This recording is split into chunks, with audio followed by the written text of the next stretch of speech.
છોટાઉદેપુરના પાવી જેતપુર તાલુકાના રતનપુર ગામે 11 વર્ષની બાળકી પર દીપડાના જીવલેણ હુમલાની ઘટના સામે આવી છે। ભેસાવહી ગામના રાયસિંગ રાઠવા રતનપુર ગામે પરિવાર સાથે ખેતરમાં કામ કરવા આવ્યા હતા।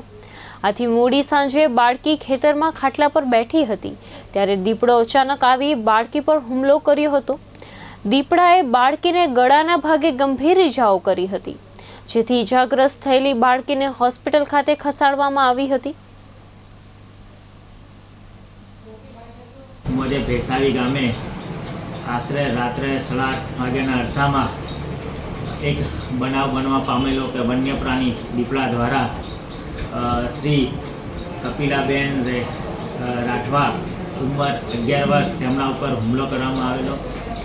त्यारबाद तेमने વધુ સારવાર માટે તેમના પરિવારજનો દ્વારા પાવી જેતપુર રેફરલ હોસ્પિટલમાં ખસેડવામાં આવેલા।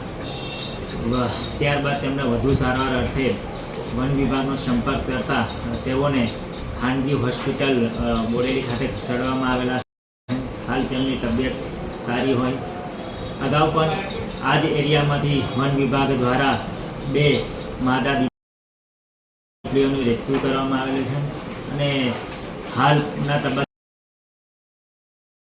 પણ વન વિભાગ દ્વારા ત્યાં પાંજરા મૂકી અને આ વન્ય પ્રાણી દીપડાને પકડવા માટેની તજવીજ હાથ ધરવામાં આવેલી છે। ખાટલા પર બેસી હતી મેં અંદર જતા 12 વાગે એટલામાં આવીને શું કેડી ગયું?